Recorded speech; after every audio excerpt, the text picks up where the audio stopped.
The brain is absolutely ridiculous and one of the least understood aspects of the natural kingdom. We don't even understand how the brain of a worm works, so how on earth are we meant to understand our own evolved grey matter? Psychology has only been officially studied for 130 years and we're still making huge discoveries year on year. My mum's a psychologist, so I grew up hearing about all this stuff and really took for granted some of the things I learned about it and share the sweet, sweet gift of therapy. I'm sat on the couch with my mum, Sandy. She's a psychologist with over 20 years experience studying and treating clients. Hi Mum. Hi Adam. We're going to release a new episode each week talking about a different aspect of mental health and therapy, and hopefully some of you will find it useful. All of our episodes are filmed by the beautiful Max Rowley, and they're all going to be on YouTube if you want to watch us actually sit on the couch and in front of the fire. Did you put another log on? Did I? Yeah, I did. Okay, so we've got another log on the fire, and it's very decadent. So go on YouTube and check us out on the Sofa Pod, and we're also on Instagram at on the Sofa Pod. So give us a follow if you like us, because we want to reach more folk. Tell your friends about us, and if you've got any questions, you can either send them to the Instagram or you can email Healthy Minds Stafford on the website. Anyway, we're on our Why Am I Like I Am month, which Mum thinks is super important. And last week we talked about early childhood, and this week we're going to talk about peer attachments. Okay. Take it away. So, you actually told me about this bit. Okay. So Jim Rohn, I think is how you say his name. You are the average of the 5 people you spend the most time with. This is an amazing. Well, I mean, you talk about it because you told me about this. Yeah. So there was a course. One of my modules at university was about I can't remember. It was like personal development. Absolute trash. It was honestly rubbish. But we had this one lecturer one year who is a business coach, very successful business coach called, I think his name's Andrew Armour, and he's such a nice guy. He's so enthusiastic about his job. He just loves it. He wasn't at the university for money. He just loved teaching people. Awesome guy. And he had us do lots of different exercises which really help productivity, and one of the things he said was you're the average of the 5 people that you spend the most time with, which is I can't remember the guy who actually first said it. Jim Rohn. And this is the idea that you are a product of your environment, as we've talked about in previous episodes. Your development continues through life, and if you write down the 5 people that you spend the majority of your life with, be that your housemates or your family, your best friend, your work colleagues, potentially the people you work with, might not be who you think it is. Really think about it and write them down, and you'll find that, good or bad, you've acquired probably most of your personality traits from those 5 people, or at least your current personality traits. And if you want to be, if you want to procrastinate less, but the person you see 3 times a week for work or whatever is a chronic procrastinator, I'm not saying never see them again, but potentially consider reducing your contact hours with that person, because I've had this before where one of my friends, love them to bits, I still see them regularly and talk to them all the time. All my friends are now listening, wondering, is it me? But I saw them really regularly, 3, 4, 5 times a week, and we hung out, and I love spending time with them, but they were in a really bad place in their life at the time, and stuff wasn't going well for them, and I found myself picking up bad habits just from spending time with them. And so I just reduced my contact time with them for a little while to try and get myself back on my feet, and tried to associate with people that I wanted to be more like, people who were really productive and worked really hard and were happy and motivated. So was this following on from this business coach? It really actually was, that lesson when he said write down who you spend a lot of time with, and I wrote it down. I was like, oh yeah, that actually not many of the people, it sounds very now I'm saying it like this, it sounds quite ruthless. And that's not at all how I'm trying to say. Obviously don't be so analytical of your friends. If you love people, but if you're working in an office with people who moan all the time, you don't want to moan all the time. Spend time with people who love life and do stuff they love, and you'll find yourself being more confident and doing things you love more, just by association. It's true, isn't it? It's almost like we're like sponges, really. And if we're in that toxic environment, it doesn't just disagree with our own sort of philosophy, what they're saying. It kind of gets into your pores, and it makes you really tired. It has, again, this is nature nurture, isn't it, really? It's, now that you're talking like this, I'm thinking, definitely, I used to work in an environment in the police force that was very stressful. And depending on what shift you were with, you would have that kind of feeling of either feeling great because you're with a really great shift and happy and fun, or you'd go home thinking that was a terrible shift. Yeah, and you're absolutely productive of your environment, and your personality depends so much on who you're spending your time with. And like I am now lucky enough to share the majority of my time with people who are, one, very motivated and loving and work really hard, so I'm hopefully soaking up all that, but just people who are better than me, people who are better at their craft than I am, and that's so motivating, because it's like, no, I want to be part of this crew, I want to be part of the tribe. And it goes back, when I looked into it for my exam that year, it does go back, like we said before, to the tribe, and you want to be seen to be a useful part of your tribe, and also to associate with your tribe. So you want to be more like the people you hang out with, because that means that they'll like you, so that's natural. And also you want to provide value to the people you hang out with, and that involves, you know, being a good listener and talking to them. But also, if they all work really hard, you're like, well, I need to be working hard as well, because they're all supplying the tribe with whatever, and I need to supply the same amount. So it's such an easy way to improve your situation. No, it's very, very healthy concept, or could be considered a very healthy concept. So thanks for sharing that. It's okay, Adam. No problem. That's my nugget of wisdom this week. Is that like what you found out there from that businessman? Was that quite a fundamental thing from uni? Yeah. Well, from my experience at university, I went to a music tech university, or like a pop music uni. I think it's very difficult to teach that as a topic. It's really hard, and I don't think that they've got it right in a lot of ways, or definitely not when I went. But some of the things they did get right, or some of the things some of the lecturers got right, was just teaching people to be good people, and be the best version of themselves that they could. And I really think that there was a lot of stuff I learned in those from Andrew, who, you know, really had an impact, like the Pomodoro technique. We won't get into all this today, but really beneficial stuff. Good. No, it's interesting. Darren Hardy, who's a psychologist, said, on the back of what you've said, the people that you habitually associate with determines as much as 95% of your success or failure. So when you told me that, I thought, I'll have a little look at this, see what the science is, because I'm a scientist. I want to see what the science is behind this. And I did quite a lot of reading around that, which I'm not going to go into. So, but he did say, so construct your social environment, surround yourself in people that you admire and respect, which is what you've just said. So returning to nature nurture, not versus nurture, nature and nurture. How does this pan out for the child, adolescent and young adult? Nature, for the child that did not get the accurate biological conditions following birth, they may be at risk of difficult peer attachments. You don't really think about that, do you? So we've got the cortisol crossing the placenta, creating a template, which we talked about last week. And I'm going to tie it in with this. So we're looking at nature. So because of that template, this child may now be at risk of difficult peer attachments. Wow. As in, will struggle to make friends. Yeah.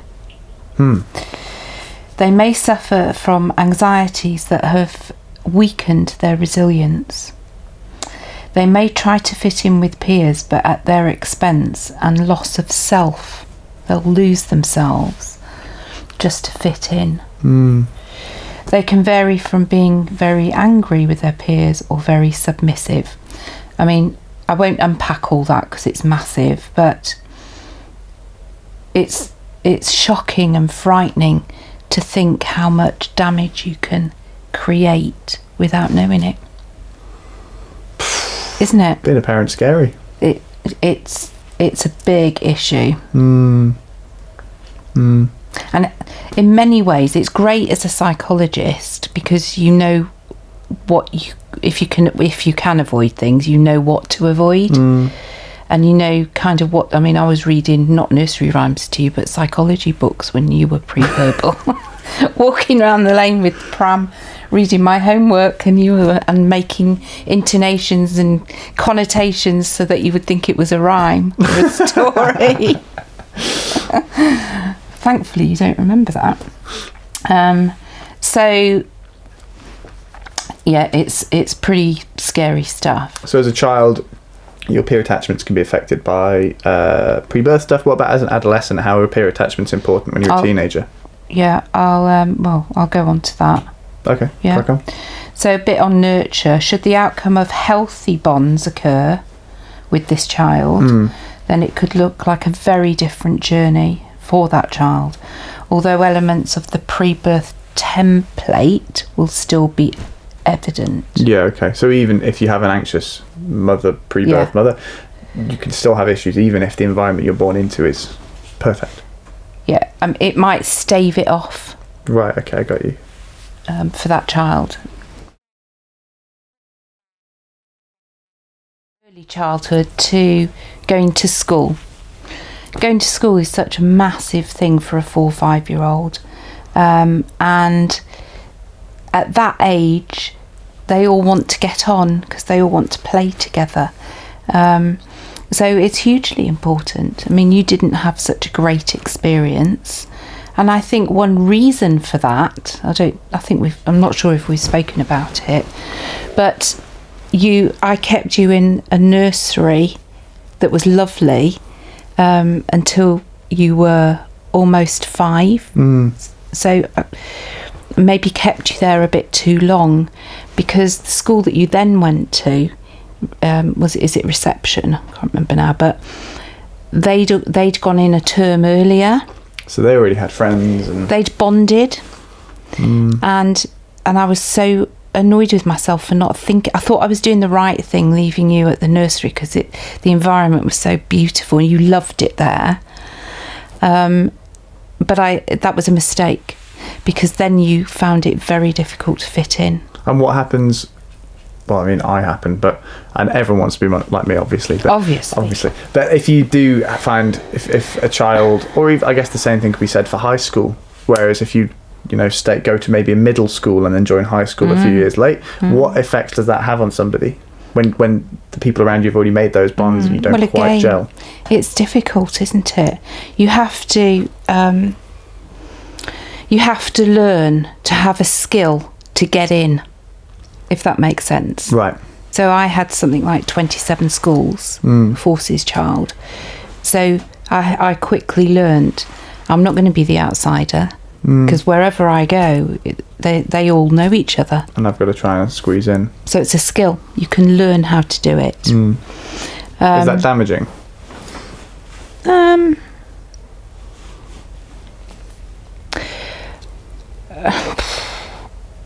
I think it has positives and negatives. I think that in terms of bonding and attachments, you tend not to do it because you're not going to be there long with your peers. So it can stop you having a meaningful relationship. No, you can have a meaningful, but you don't get too attached because it would be sad. Okay, so like the ramifications of going to school a term late or like joining school a year late can mean that you find it more difficult to be really vulnerable in relationships, or you find it difficult to have those really deep connections with people, because it's just going to be taken away, or you don't trust that like the real you is what got you that relationship. It's this learned skill, like you say, and the real you gets left behind. Right. So if we're talking about person-centered therapy, so you can see on the graph chronologically carrying on through experiences, learning new skills. Yeah, for sure. But at some point there's going to be a cut-off here. It might be 13. So you're 25, but you've got 13-year-old tendencies, and that's what a lot of your decision making is based on.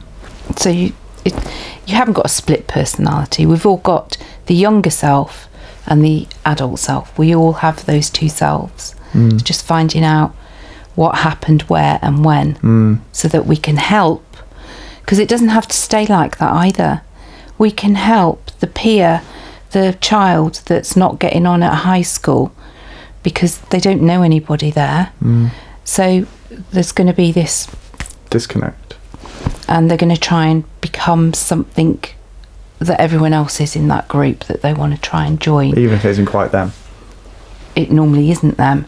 Or they're going to go with the nerd group and get bullied because they think that they might be better off in that group. It's quite complex, isn't it? It's just interesting that that we talked about childhood last week and what a massive impact that can have when actually, let's say you had a perfect childhood, but then through school you didn't fit in, or maybe you did fit in but you had something that was a little bit different, so maybe you weren't in school every day, you were in school 4 days a week because you had another commitment or whatever, and how badly that can affect you in your romantic relationships or in your job when you feel insecure in your job or whatever because you don't feel like you fit in the office. Or yeah, and that's a really good point, because we'll take it to the office then. We've got so we've done childhood, we've done adolescence, peer attachments in work. Yeah, so let's say you had a fine childhood at home. I'm not going to say it was extremely happy, which people do say, and I think, well, everyone's got their thing. Everyone's got their thing. So anyway, they're at work and there's some kind of conflict at work and they're not fitting in and they feel really uncomfortable, but they're just getting on with the job. And you often find that adult feels like they felt when they were 12 or 13 at that school. And it takes them back there, but they don't, it's hard to explain really. They don't know it. They're feeling those same emotions, but they don't associate with them, the 13-year-old self, Thank you, They're feeling the same emotions and they're not sort of remembering, well, actually, that's how I felt at school. I'm not at school now. This feels the same, but it isn't the same. So what I'm trying to point out is you can change your behaviour in the knowledge that you're not 12, you're 22. Yeah. So in a solution-focused way, try and work out as a young adult how you can change it rather than it ending up the same as school did. What's the best way to form an authentic relationship with somebody? Be authentic. And what's the best way to do that? If you're, one of these people that had to maybe not fake it till you make it at school, but try and fit in with people when they felt a bit of an outcast, how do you access that more authentic self? I think there's lots of different ways to do that. Education is the key, isn't it? Educate yourself. Listen to really good quality podcasts, not this one, but this is a really bad quality, terrible quality podcast. Read books. You're quite good at reading books on this topic, and there's some terrific books out there, aren't there? Watch programs. I watched a program, and now I can't remember, I've written it down somewhere, about a little girl, and she was only very young, but she was evil. And I thought, that can't be possible. But she was evil, and she would try and kill her parents in their sleep. And God, I mean, it was shocking. But she was put into rehab, and they had to do a lot of work with her. But I can't remember all the ins and outs now. But her neurology had not developed empathy. Right, okay. So she could stab you and not feel any empathy to that. No remorse, nothing. But she did go into rehab and she did become a professional in the end, so it's quite a good story. Is that possible? I don't know where that came from, but well, clearly. Yeah. It's all backed up with science. Yeah. It's very interesting. I'll try and find the name for you. Okay. So do you think that compared to childhood attachments, are peer attachments as important? Definitely. Definitely, because that's more development, isn't it? You're developing as a person. And throughout life, really. I guess finally, if you don't have healthy peer attachments, what are the most common presenting problems with somebody? Anxiety, depression, loneliness. Unless they can find something to be compassionate about, subjects throughout those periods of time. So some children hook into and get so attached to the Romans. That was me. That was by you. the way.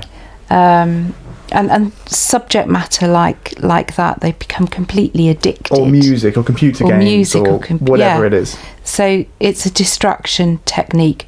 And I don't, let's be honest, if a distraction technique is making you happy, I'm not on about drugs now, obviously, so don't... Sandy rarely advocates drug use. Yeah, don't take it the wrong way. But sort of the Roman studies, that was so interesting. You interested me on it, So that's a distraction technique. That wasn't a bad technique. Yeah, it worked.